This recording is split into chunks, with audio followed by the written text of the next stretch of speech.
Most bankers aren't ready to help you until after their third cup of coffee. But with Central National Bank's after-hours service, you don't have to wait for the bank lobby to open to get help.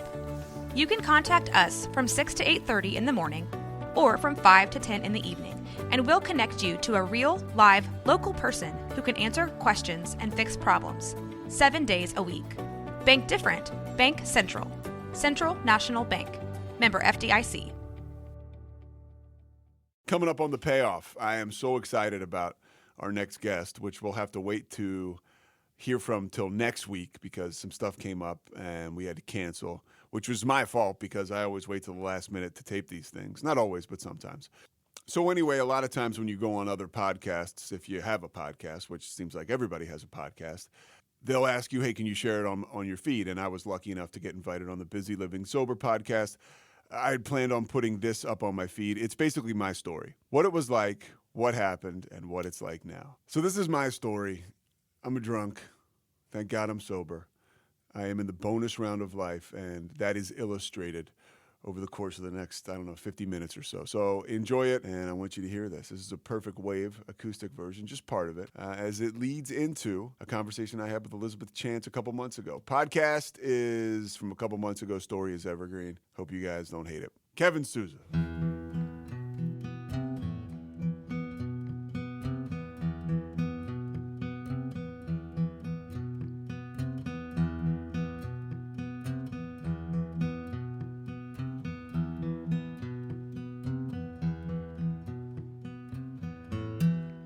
Standing by the ocean floor. So getting busy, living sober. So the funny thing is that I met Pete. How many years ago did I meet you? 8 years ago? Well, you met me before that. I remember you. You don't remember me because I tried to get sober a couple times. So now I remember going into a meeting and because, you remember the attractive girls when you're a guy that goes to meetings. So I was like, oh, yeah, look at that. So I remember you. And I remember, we have connections I went to grade school with your sister and your brother. And so, I knew who you were probably before you knew who I was. But, we met, I guess I went to rehab and then an extended care place and was working in North Jersey and New York. And then I moved back home probably a year and a half sober. So probably 7.5 years ago. Yeah. We met and it was like, it's like he's my little brother. I swear I love him. Sure. And he has an amazing story. And since day one, I remember you I was getting certified as a recovery coach. You're like, I might do that. Let's do that. We sat down and talked about it. And it was one of those things. It was like when I always tell people, it's like when I was talking to my sponsor, it was like you have white light moments. And I remember exactly where I was sitting and I felt so good talking about doing stuff like that. Yeah, you do a great job of recruiting people and making it look very attractive. Well, will you tell us what it was like, what happened? Yeah. You want me to just start? Start? Start, and if I feel like interrupting, I'll interrupt you, but I hope not to interrupt you because your story is really fascinating. And I wanted to say one thing to the listeners. He's got to put on the part when you were standing in that dark spot and somebody very big and tall came and touched you, and he's very big and tall. Yeah. You ask me any questions you want, by the way, along the way. But I always tell people, first of all, my sobriety date is November 7th, 2011. Alcoholism is all over my dad's side of the family. It's all over it. And, people would say, I've heard this before in meetings, alcoholism doesn't run in my family, it gallops. And that's and my dad's side of the family, was definitely the case. But I had a great existence as a kid. I had two older brothers who kind of paved the way for me socially. And then my dad and mom did an incredible job. They did the best they could, which I grew up, same place you did, right outside of Philadelphia on the main line. It was a good place to live. It's not a bad place to grow up. So, I don't know. Although there was alcoholism around, my dad was a functional alcoholic. Like when he came home, I always say the records would skip. Like when he came home from work, people knew he was home. You get tight and he'd be yelling about a cushion not being on the couch. And it was a very, like, sometimes a stressful environment to grow up in. But at the same time, he was very loving. He was always there. He always showed up. He was just a very functional alcoholic, a very functional alcoholic. He never really got deep. Just wasn't his deal. Old school guy. And but there was alcoholism there. But I always say the first time I ever experienced drugs or alcohol, I was a feisty kid, and I had ADD, and I was like beginning kind of at the forefront of that movement where they were describing kids. This is like the mid '80s. So kids were getting prescribed, or they were getting diagnosed as ADD and prescribed like Ritalin. And I can remember going to the principal's office at St. Thomas Good Counsel outside of Philadelphia to get the Ritalin at lunch. And I can remember taking it and feeling like I have a vision, an overall vision of taking that and feeling like turned on.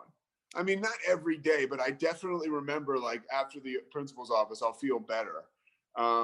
And just like I did after I woke up in the morning and I took it. And it was a couple things, I think, we're looking back now, just with the experience and the knowledge I have through recovery. I felt like I always had to take something to be something, which was a screwed up feeling. Like it really played on that less than thing that I had going as a young alcoholic. And, too, there was that affected me differently than I think it did the average person. People take those medicines and medications and they work for them. That was not the case for me. I'm not saying it didn't work, but it definitely made me feel, very different, and it turned on me down the road, and that's, I'll get to that. But, so that's the first, like, controlled substance I remember taking and feeling a reaction from it. And then I got to high school, and one of the things I always say too is when I was in 8th grade, I was really nervous going to dances, going to like the St. Thomas dance. That's where I went to school. Or God forbid I went to a dance at another school. I was like, oh my God, this is like, I couldn't believe people would do this. How do you talk to girls? Or I don't know what to do. And I mean, I literally felt like the biggest loser, like, for whatever reason. And we do this as people today. We give other people superpowers. Like the kid from the other school that's popular, I decided he was Superman, and I was just like some peasant. And I made up my mind that was the case. And so that was it. And so the next year when I started to drink, I became Superman. Like, I can remember. Good. I want to go back to something. Yeah. But the one thing you skipped is that you were a really good athlete. That's a huge thing I want to put out there. So you have ADHD, at least the people have said you have that, even though you're just a boy and have a lot of energy. So you have ADHD, and they're giving you Ritalin or whatever it is, and you're going, and then you're also playing these sports, and you're like a rock star athlete. I mean, Pete is an amazing athlete. So I don't want to forget about that. Yeah. Yeah, no, and that's a huge part of my story. And part of that too, Biz, is that, I started to drink, in 9th grade and sophomore year in high school. And that's when I really started to kind of experience success playing sports, on the high school level, when you're like, okay, maybe this is something I want to continue to do. And, maybe I'll have the skills to do it. But the moment I started to drink, the athletics, the love for the athletics took a backseat, and the drinking became the number one. And the drinking and the girls, right? Because alcohol let me talk to girls. And it gave me the ability to, I thought I needed it to talk to women and stuff like that, because it made me nervous. But then, to what you're saying, I started to play sports, and I started to get good at football, and I started to get recruited to play football in college. And I was like, whoa. And that's another thing too. Like, there was a lot of ego involved. I loved the adulation that came. I loved the adulation that came with being a good athlete more so than I did the competition. And that was not the case early on in my life. I loved the competition. But now I saw that I was, the good feeling I was getting from that, it just pumped my ego up. So, I get a scholarship, and I'm going to play at the University of Richmond because I got a full scholarship, and I'm going to play in an all-star game, a city all-star game. And this doctor is giving me a physical, and he's like, hey man, your heart is beating like irregularly. You have some kind of arrhythmia. So if you're going to play in this game, you got to see a cardiologist. I want you to get checked out. So I went down to Penn. This doctor, Evan Lowe, looked at me. And I remember the moment I was on the treadmill getting the EKG, getting the stress test. And I remember this guy, Dr. Lowe, looking at his assistant, this woman named Kim, who was awesome. And they both were like, we got a situation here. I remember thinking like something is wrong with me. And, consultation, they talked to me. I was told I had cardiomyopathy and I wasn't going to be able to play football. This was my identity. And the real alcoholic part of this comes into play when I'm asked, or I'm told, you could have gotten this one of two ways. It could have been viral, where your body has an illness for so long, the illness goes away, like a flu, and the flu goes away and your body starts to attack your organs. That's viral cardiomyopathy. Or you could have gotten it by abuse of drugs and alcohol. And, all over the course of the second half of my senior year, I discovered prescription drugs. My mom is like a normal person. So she would get a prescription for codeine or whatever, and just like, she wouldn't finish it. Well, I discovered this like treasure trove when I was a senior, and I would go into high school flying. I would take these red capsules called Tylox. I would be like out of my mind, and nobody knew. I was like the superstar athlete. So, and then I would take Ritalin when I was in school, and then we'd smoke pot afterwards, and then we'd drink in the middle of the week. And all this time I'm working out, and it damaged my heart. I believe it still could have. There's a possibility it could have been viral, but I'm no dummy as far as I'm accountable in this whole thing. So were you ever scared or do you think that because at such a young age you were introduced a pill that it was okay? Because weren't you scared? Like, I would be petrified if I went into, because when I grew, I'm a little bit older than you, so parents weren't. Yeah. Parents weren't doing, you know what I mean? And nobody got the ADHD. You were just the kid that was always in trouble, right? Yeah. There was no ADHD in my era. So were you scared at all when you saw that codeine or whatever you were taking? No, I did not think anything of it. I really, and that's also like the disease part, right? I mean, it's like, no, I was not scared. I was excited. I've felt like I had, and I really was so screwed up. I didn't think there was anything wrong with it at first. I thought I just figured it out. I was like, oh, good. This is great. I figured this out. I mean, I'm still social. I had no clue. I mean, there's nothing dumber than like a 17-year-old junkie. I mean, there is nothing, because junkies are dumb to begin with. And when I was a 17-year-old without any stuff, I was dumb. So there's just nothing, it was crazy. Yeah. So I'll go on. I couldn't play sports, and one thing you said when you asked me if I was ever scared, and I was never scared in my heart because I was never really, I didn't allow myself time to get scared of anything because I knew alcohol or drugs could take away that fear. So I was just constantly, I mean, I managed in high school, in college. I mean, I was a pothead.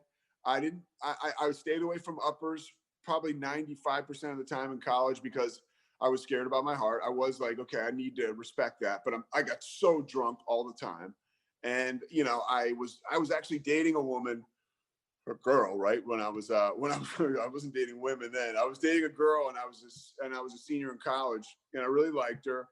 But I was at her dorm room once, and she went to school in Nashville. And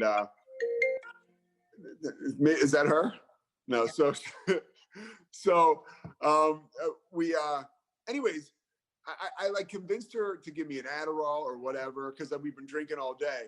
And I remember taking that as a senior, and I was like, oh my gosh, like I found it again. It was the same feeling like I did when I was a senior in high school.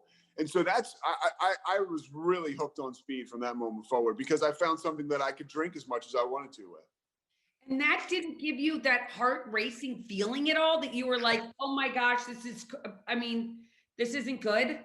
If it ever did, I would just like double or triple my alcohol consumption, which was already skyrocketing. Look at you shake your head as the phone rings. People are calling you. You can't get mad at them. You're a popular person.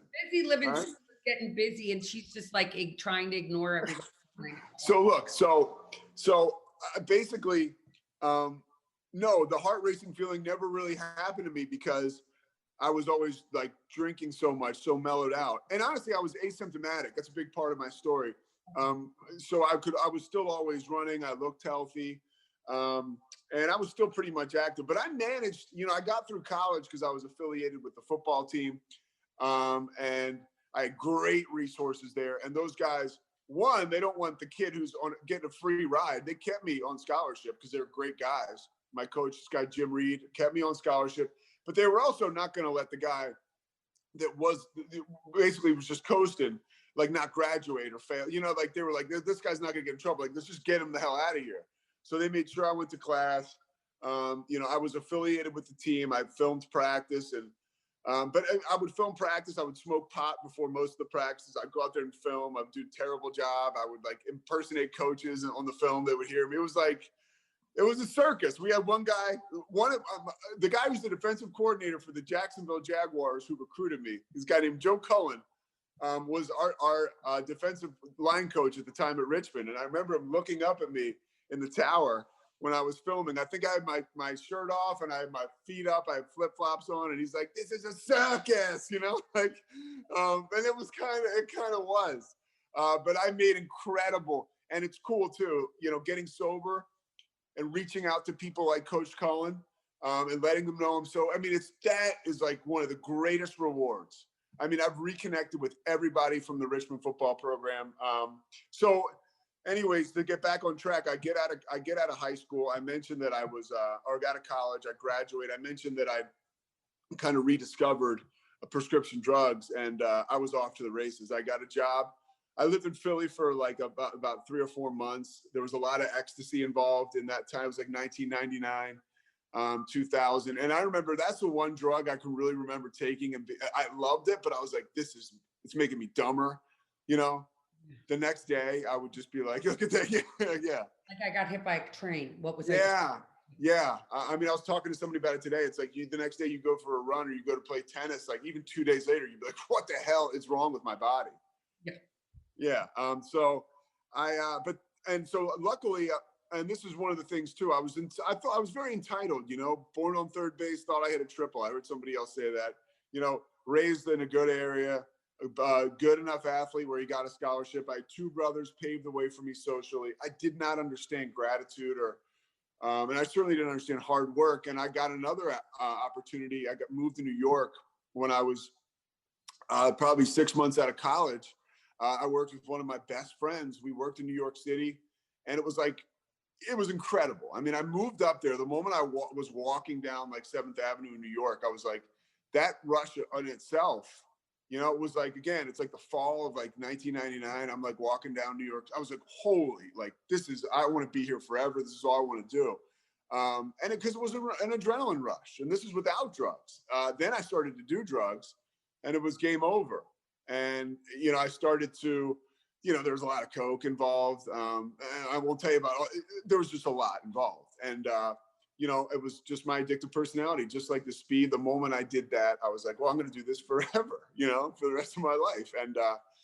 And so I partied basically the company I was working for got bought out. Things got better. I was living on the Upper East Side in New York City, 63rd between Park and Lex at 22. I had no clue. How good I had it. And, I just partied my way right out of the city, right back home. Basically I like they didn't want me to work there anymore. I moved to Boston. We moved to Boston. Then I pioneered to move back to New York because I loved to party there. And finally this company was like, things had gotten bad and they started to lose money and people were getting let go. And they were like, all right, you can go too, dude. And it was weird because I was at the forefront of this company, for a while. It wasn't very big, but things were going very well for a little bit. And, so that was one of those things too, another ego blow. You drink on that. But this is the first time I discover recovery. I'm back home and, my parents, I'm living with my parents now because I've got nothing. And I'm kind of like keeping up a little bit of like a shell game. Like I remember telling somebody I was going to grad school. I had no clue what I was going to do. It's like, I'm going to go to grad school and be a psychologist. And this person who I told was sober. And they were like, this guy's like out of his mind. Like nobody needs him as a psychologist. And so anyways, I got a DUI. When I was living with my parents, fell asleep like normal people do. And I stole the keys to one of the cars. I drove down to the city to party. I drove the car up on a medium, and I, had a consequence with the law, and that started my whole experience in recovery. I wasn't ready, but I was like, I need to stop, because I came home the next morning. My mom was bawling, crying. The jig was up, right? So I started to go to meetings, and this is 2002. And, my life started to change. I got a sponsor. I was believing in the program. I was probably sober, stone cold sober for 90 days. And then I was at a party. And my friends knew that I was sober, that I was so messed up. They weren't going to allow me to drink, but I talked them into letting me smoke pot with them one day, because I just wasn't all in the program. I go to meetings, 12-step meetings, and, AA, I'm not a representative of the program, but it certainly has worked for me. And I was never all the way in. And so I wanted to be a part of, I felt like I was left out with my friends. I was young. I wasn't ready. It wasn't God's plan. Luckily, I made it back. A lot of people have that story where they go out and they die, because I would have died or gotten sober. There's no alternative for me, because I kind of put my life back together. And in a sense where I stopped drinking for a year, but like for, 9 months, I'm smoking pot. And I got a job in Colorado working for USA Basketball. And I get to Colorado, the moment the plane touches down, I start to drink again. Like, sort of manageable. It's like the first time you drink, it's not like the sirens aren't ringing. They don't show up right away, but eventually they do, right? Yeah. Yeah. So I might do it. Nothing bad's happened. Look, I had one. There's no metal around my wrist. There's nobody chasing me. yeah. I mean, all it takes is one night for the shit not to hit the fan. And that's all an alcoholic like me needed. And I literally continued to manage some success. I got a job, like I said, at USA Basketball, and I traveled around parts of the world to go with, I was like the main public relations contact for this women's basketball team. I remember it was funny. I remember we went to Puerto Rico, and I really started to drink there because we were in a pretty cool hotel. We stayed in Miami, we stayed in Denver, we stayed in Puerto Rico, and I kept it together. I mean, I did a really good job, but I was definitely drinking, hitting it hard at night, and that was like kind of I remember thinking like, this is getting bad. Like, because every night I was drinking, because I was on my own. And I got a job in Charlotte doing PR for the Hornets, the basketball team there.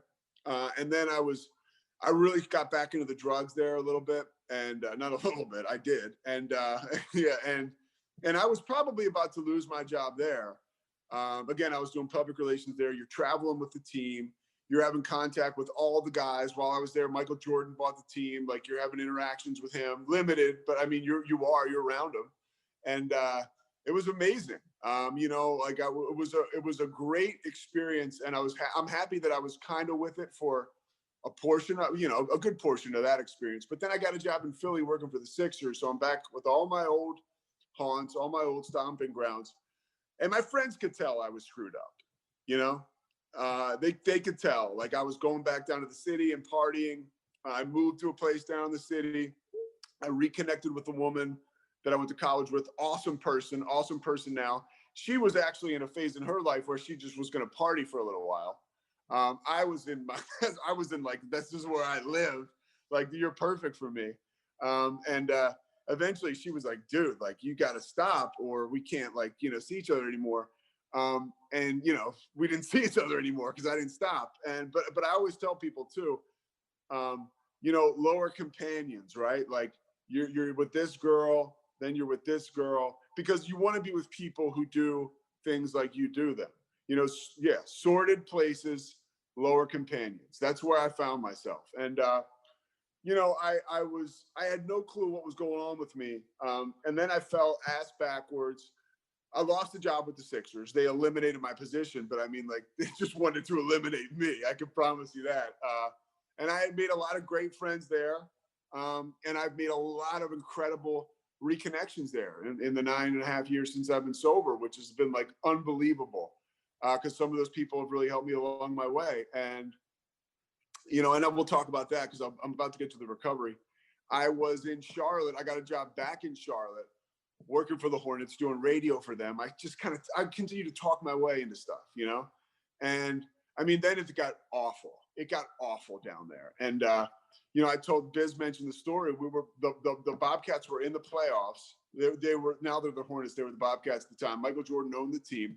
And I was doing I did radio and radio sideline reporting. And I was down by the court. And it was the first playoff game in franchise history.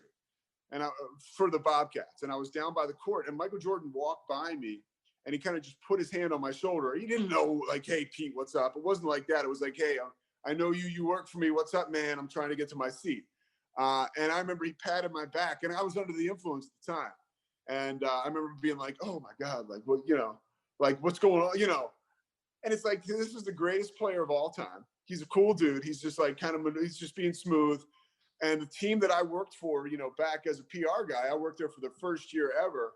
Now they're in the playoffs. I'm broadcasting, which is my dream. And all I wanted was a vodka tonic to even things out, and that's where it takes us, and, I ended up back at home, and now I'm 33, and I try to go back to meetings again, and I couldn't stop. I was unable to stop drinking, and that was so scary. And my buddy tells a story. I went over to his house. I went over to my friend Murph's house. He's sober too. I mean, he's a sober guy I talk to pretty much every day. When we both weren't sober, he was with normal people, living a normal life. And I'd convinced him to let me over and come hang at his house. And I showed up. This was a month before I got sober. I showed up with this girl I was dating.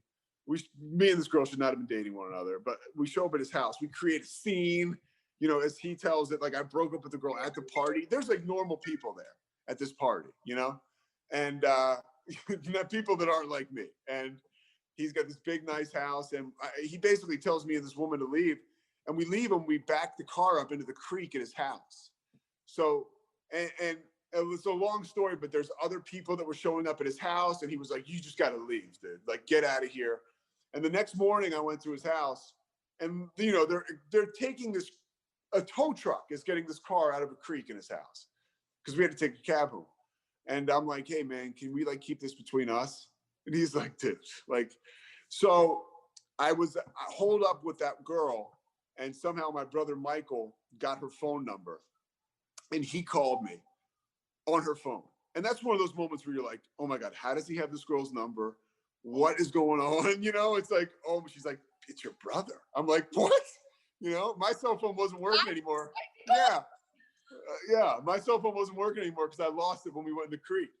And guess what? I wasn't paying the bill either. But when my phone rang, Young Jeezy played. I didn't have a job. I had no money, and my ringtone is Young Jeezy. So, I mean, talk about insanity. So my brother basically sat me down and was like, if you don't stop drinking, and he had my parents on board too. So we all sat down in the living room at my parents' house. He's like, you're not going to see anybody. He's like, you're not going to see me. You're not going to see mom. You're not going to see dad. You're not going to see Lily, who's his daughter. And he said, you're not going to see Cade. And Cade was his stepson, who he was having problems with at the time. And I remember thinking, he didn't even want me to see Cade. God, this is awful. That was the last straw, I think. So that's when I really tried to get sober. One night I went to a meeting, and I was actually still drinking, but I was trying. And this guy, actually, Matt, was like, hey, I'm going to pick you up, and we'll go to a meeting. And he didn't want to go to a meeting. He took me to dinner. And we go to dinner at the White Dog in Wayne. I think it was the White Dog. I was out of it. And he's like, he tells me his story, and his story included going to rehab. And I like this guy. I wanted what he had. And he's like, I think you should go to rehab. And I remember I was like, okay.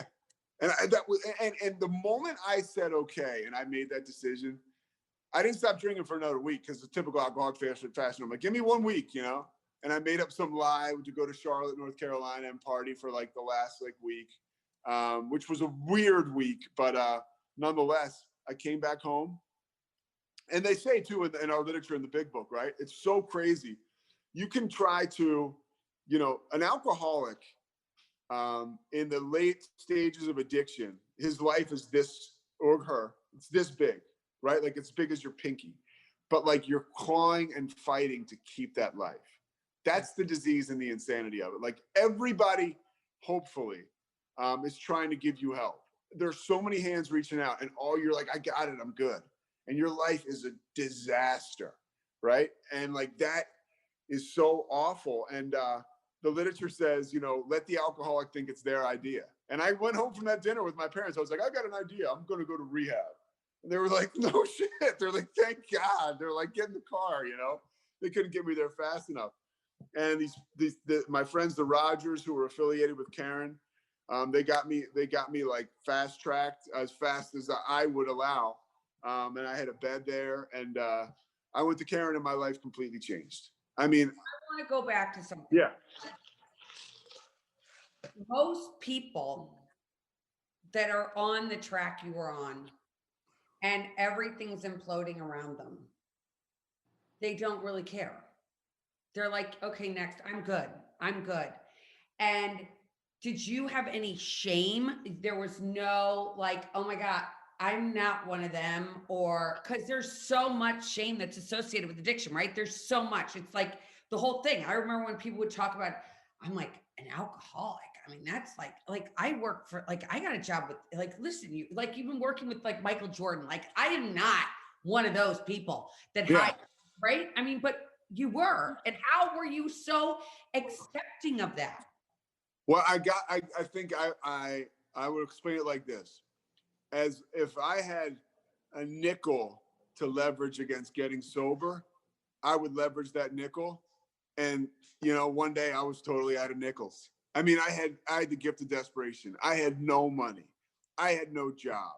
I was going to be cut off from everybody, you know, and I will say, look, I'm not a therapist or, you know, a mental health expert, but I do know, because I've asked the therapist what the best thing is, you know, cutting off your family, as I was told and as I experienced, when your family, you know, cutting somebody off that's really messed up like I was, I mean, it worked for me. I hate to say that because it's different for everybody. But when my parents were like, hey, well, you're not going to see us. My brother was like, you're not going to see Cade. I was like, Believed them. You were like, yeah, Michael. Like I did. You believed Michael. Like he was not trying to manipulate you, and he was just no. They didn't want me around. Yeah. I mean, because were they going to kick you out of the house? Because so many people do this, and the person's like, yeah, whatever. Whatever, but I don't believe you.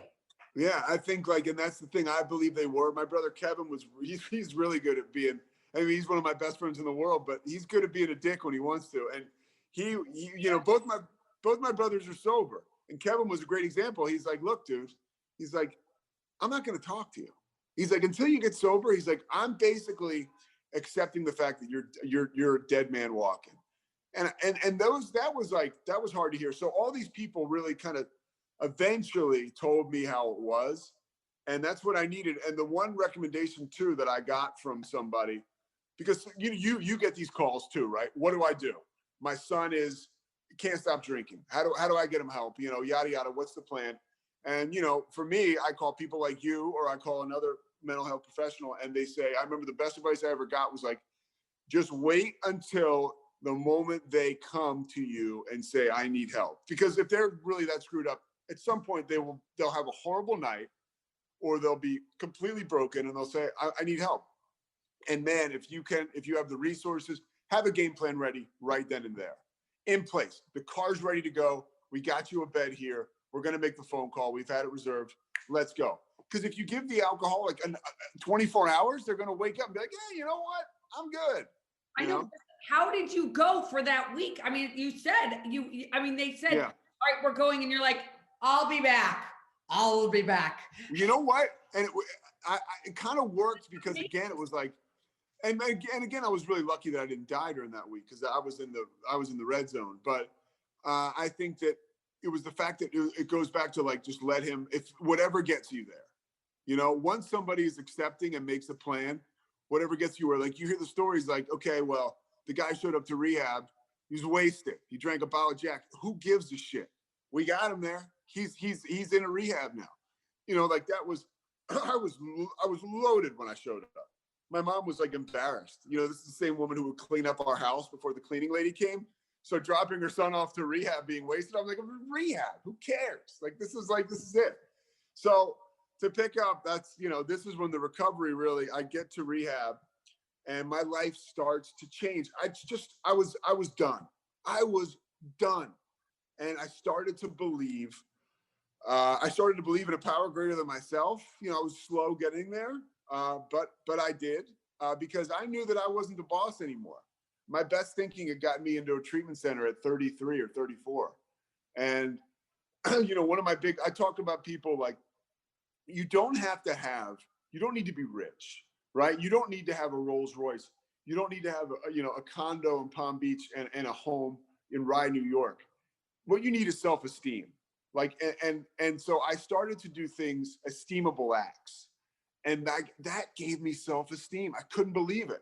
I was doing the next right thing and I was feeling different. You know, a good example of that is that girl that I was dating, that I was with in the Creek. You know, she came to visit me at the treatment center. And she was just, look, man, we partied. She showed up, she wasn't in good shape. And I was sober for 2 weeks. And I did not like the way it made me feel, like her being there. And I remember I was in the chapel at Karen and I was like, God, I need you to help me ask this person to leave, you know? And I was like, look, we can't do this anymore. Like, I need you to leave. And that was like so hard. I'd never done anything hard like that sober for a very long time, maybe ever. And she got up and she walked out. I mean, look, I was no winner at the time on paper anyways, good for her. But she got up and she walked out. And when she left, I was like, oh my God, I feel good about that. Like, she left. It was very hard to do that. So I was like, oh my gosh, it gives me self-esteem. I'm starting to get the feelings I got from getting screwed up, like by doing the right things. And, you know, the next example of that was when I went to, you know, you get done and they're like at a rehab like that. And if you're like super fucked up, like I was, pardon my language, like they're like, you cannot go home. Like, we need you to stay here. And they recommended that I go to an extended care place. And I was like, you know, I battled for a little bit, but then I was like, okay, I'll go. Like, whatever. And I went there and my life, again, just continued to open up. I went to a meeting today and talked about this, you know. I didn't have anything going, but I was going to 3 meetings a day. I had a sponsor. And, you know, in those recovery communities, it's like that tribal community. They talk about like old school Indians, like that tribe, that like that power, that force that you get from that communal behavior. And that's what I got. And by being around those other people that wanted to talk about recovery, I continued to kind of feel fulfilled spiritually. And I was like, this is working. I am now getting the feeling I got from booze and drugs from talking recovery with other guys and maybe helping other people. And a good example of my willingness to turn everything over and actually go to any lengths was, you know, we had to get jobs there. And Biz, you know this story. I was like, I'm not getting a job because I saw guys were working at like, you know, McDonald's and like, you know, I'm 33 now and I had a job. I was working in the NBA, you know, rubbing elbows with big time people. And you want me to go work at a 7-Eleven? I'm like, it ain't happening, dude. And they're like, okay, like we're going to throw you out. And I was like, you know, I wanted to keep this job. I wanted to keep this thing going because I knew it was working. And, you know, the beginning of this story is it was basically January 1st. This place was outside of Baltimore. It was freezing cold, you know, and it was like, you know, you're spending New Year's in a friggin' halfway house. It's not like great vibes all around that day. And they're like, hey, who doesn't have a job? If you don't have a job, get out there right now and go find one. It's January 1st. Nothing's open. So we're walking around. And we're just basically like loitering, you know, for like 4 hours. And so we come back home and then January 2nd, they're like, well, we want you guys out like a street team, find a job. So January 2nd, things are they're back open again. And I was walking down the street and there was this, you know, the big Statue of Liberty who waves outside this place called Liberty Tax, right? He's dressed like a statue. And I was like, you know, screw them. I'm going to get this job and really stick it up their ass. And I went in there and I couldn't get the job. The guy's like, no, like you can't work here. And I was leaving and he goes, hey, he said, do me a favor. He said, come back in a week. He's like, they usually quit. I was like, what the heck? So I literally walked out of there and I went to I saw Kentucky Fried Chicken and I was like, let me go in there, you know. And I walked into the Kentucky Fried Chicken and this woman named Sharika interviewed me to get a job. Well, first of all, I filled out an application and I got a call. So I went back. It was a process. So I went back and Sharika interviewed me. And as I'm talking to this woman, she's like, "Why are you here?" And I'm like, "Oh, like family. You're making up lies." And she's literally like doing her nails while she's talking to me. She's thinking like, this guy's so full of it. And the reason is because Sharika, and this is like, one of the many God winks in my life, was an alum of a recovery house in that area. And now she was the manager at the KFC. And she was like, you know what? This guy's part of the recovery community. I'm going to give him a shot. And and then I got the job. So I started to work at KFC. Hold on, you came back. I started to work at KFC and, first of all, I wouldn't let Sharika out from like 3 feet because I was so scared because I didn't know how to work the register. The register is like the Millennium Falcon, it's like trying to fly that thing. I was terrified. And it's like the fight or flight comes in. Like I'm 34 years old, 33, whatever. And there's a long line at KFC and I run to the bathroom because they don't know how to work the register. I'm like, I got to go to the bathroom. They're like, dude, get back here. And, and by the end of the time I was at KFC, I was screwing with people and playing jokes on them because, like I said, I was thriving in recovery. I was going to meetings. I had a sponsor, and this one guy came towards the end of my time there, and he was like, he's being a real dick, He's like, "Hey, what's going on?" He was a customer, and I had the headset on, and he's like, "What's happening? What's the delay?" And I was like, "Oh, sorry, sir. One of the chickens is loose in the back. We're just trying to corral it." He was like, "You guys got chickens back there?" I'm like, "No, dude, relax. Like, we'll get to you in a second." And that's the change, though, right? I mean, and that was from day one to like the last day of the 4 month stint working at KFC. And then, Biz, my life just really started to change. I moved from that area outside of Baltimore. I took a job. Stephen Smith, who owned a catering company out in New York City called Table Tales at the time. He was like, "Hey, you can come work for me." He gave me and this other guy, Tim, who's still one of my best friends, still sober. Tim and I went to caring together. We went to the extended care place together. And I think you met him at one point. And then we went to live in Jersey City and work for Stephen Smith for a while. And, I was going to a ton of meetings in Hoboken and New York City. I was just on fire with sobriety. I was going home. That's probably around the time I met you. And I was believing in myself. And I started to reach out to my old contacts. One of the biggest breaks I got, I was kind of doing public relations for Table Tales, Stephen's catering company. And, eventually I got a job working back in the NBA under that umbrella. I worked for the NBA Development League. Billy King, who was the general manager of the 76ers when I was there, gave me an opportunity, helped me get an opportunity he was a GM of the Nets at the time. So I worked for their developmental team, calling games, broadcasting them, which is always what I wanted to do. After that opportunity, I ended up working for the NBA a little bit. Like, they would contract me. I worked Las Vegas Summer League for a couple summers. I mean, one time, this is a kind of a cool story I haven't thought about in a while. I was at the Summer League in Las Vegas, and Chris Mullin, who was open about his sobriety and his recovery, I knew Chris Mullin was sober. He's an NBA Hall of Famer, played at St. John's, he played for the Warriors. He was in NBA front offices. At the time, he was working for the Sacramento Kings, and I needed to interview him about something going on during my work. So I interview him, we're talking, and he doesn't really, he's like, okay, he does it, it fulfills his obligation. And we get done, and I'm like, Chris, I was like, I'm an alcoholic. The cameras are away. I'm like, I'm an alcoholic. I'm like, I'm a year and a half sober. And like, his eyes lit up. He's like, and I was like, he's like, "You getting the meetings out here?" I was like, "No, I don't know. I'm not sure. I haven't seen any." And he's like, "Oh, there's one he pulls out an app. There's one at Harris. You can go." I was like, all of a sudden it's like an alcoholic talking to another. And like, that is like, and that little like wink with like, there were so many of those things, as that happen in your sobriety. Cause I'd been in Vegas staying at the Cosmopolitan for like 10 days and I hadn't been to a meeting. And I was literally asking another alcoholic for help. I was like, "Chris, man, I'm jammed," and he was like, "Get to a meeting, dude." And the next day I got to a meeting, And the guy who picked me up, this is a great snapshot of AA, who picked me up at the hotel. Oh no, I jogged to a meeting. This guy, Russ, drove me home and picked me up for the rest of the week, took me back and forth. And that's AA. And, I went from working for the NBA, just doing some freelance stuff for them and the development league. And then I got a job back in Charlotte working for the Hornets, where I got to go back there, and I told you the story about, just ripping through that place and losing opportunities. There was one actual instance where I was back there sober, probably 3 years at the time or 4 years. And Michael Jordan walked down the hallway. And again, just like he would pass me before, he was with another guy who knew my name. And the guy was like, "Hey, what's up, Pete?" And I was like, "Hey, Buzz, what's up?" And Michael was like, "What's up, man? What's up, Pete?" And he slapped me on the back. And I was sober. And I was like, thank God.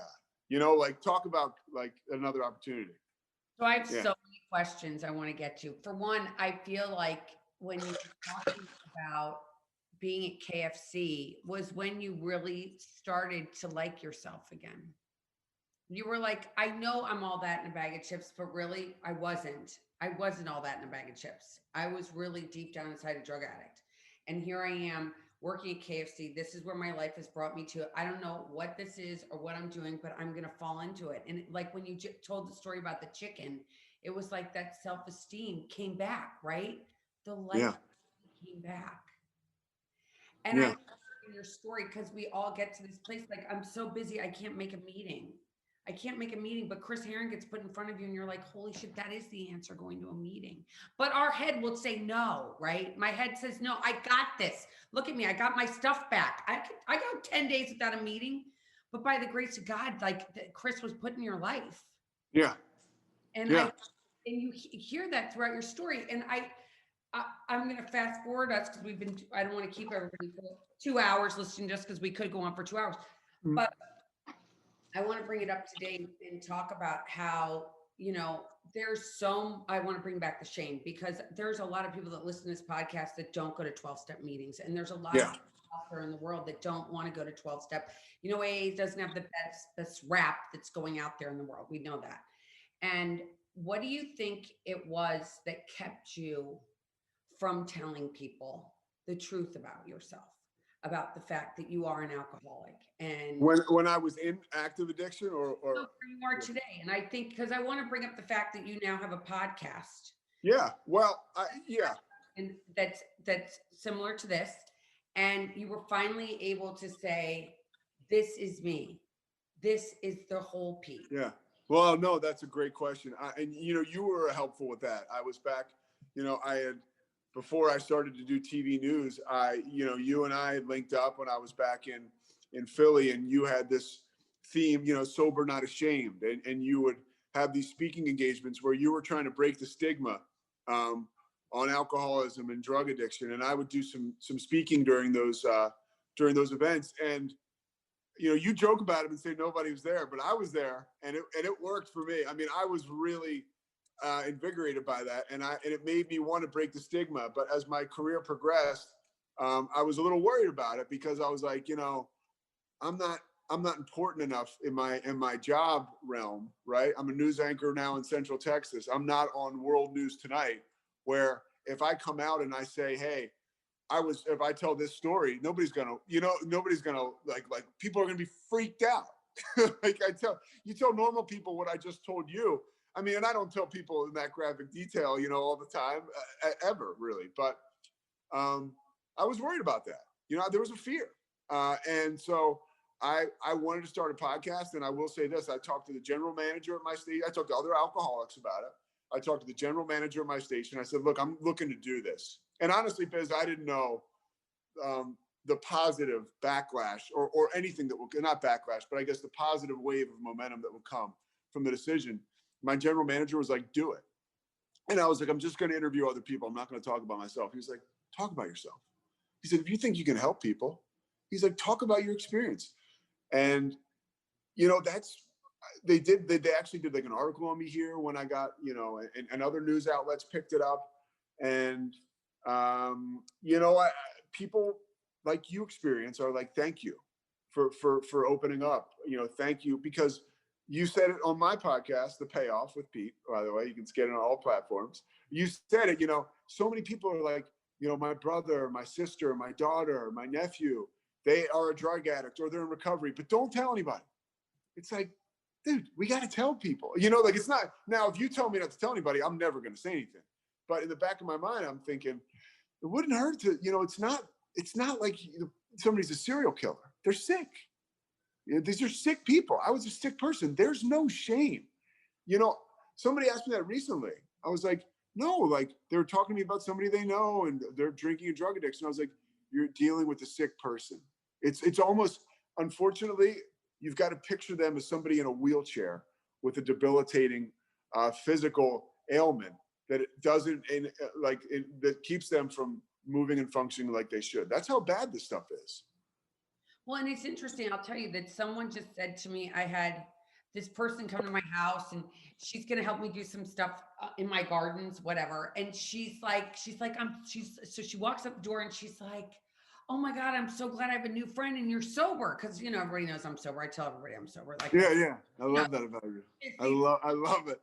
And she was like, well, I have so many friends that are alcoholics, And I said, dude, I'm an alcoholic. I'm just sober. In reality, I am still an alcoholic, right? Deep down inside. Yeah. And the fact that you've gotten to where you are today is just a testament that you can't give up, right? You can never give up. And never. You always have hope, right? Yeah, well, you always have to have hope and you have to keep going. You have to keep, I'll say another, you just have to keep going. I mean, I want to show you something. A friend of mine, actually, I did a podcast, the Dreamcatchers podcast, and they sent me this because I told them, they said, what's the one thing that you love? The slogan. And I said, keep going. And they sent me this beautiful candle with the words, keep going on it. So I'm expecting a nice gift. And mine to you is in the mail, right? After you did my podcast. Yeah. But I mean, that is, that's it. Just keep going. Even, in life after sobriety too. I mean, because look, you and I are pretty positive people and we really try to accentuate the positive. And, we're lucky, Biz, when we wake up in the morning without any substances and stuff, I'm pretty positive. And not everybody's like that. And I'm not always like that. I have to wake up at 2 a.m. for my job. I have some crappy days where I feel like I'm going around in like a fog. But I know the next day will come and I know I'll feel better. Your feelings are like the weather, a friend of mine said in sobriety, right? You can't control them and they always change. Like, and that's a God thing too. You just got to turn it over to God. I could go on forever. You know that. I just have to say, this has been so awesome. This has been so awesome. And I want the people to know that, like, you did this. You were a drug addict. Now you're on TV. It's like, it's possible. Yeah. Tomorrow night. Street urchin, not every person that's an addict is on the street, just so everybody knows. No. And you do this, and you might not like your first meeting you go to. I always like to point that out to people because people are like, I didn't like that. I didn't like the people there. I felt weird.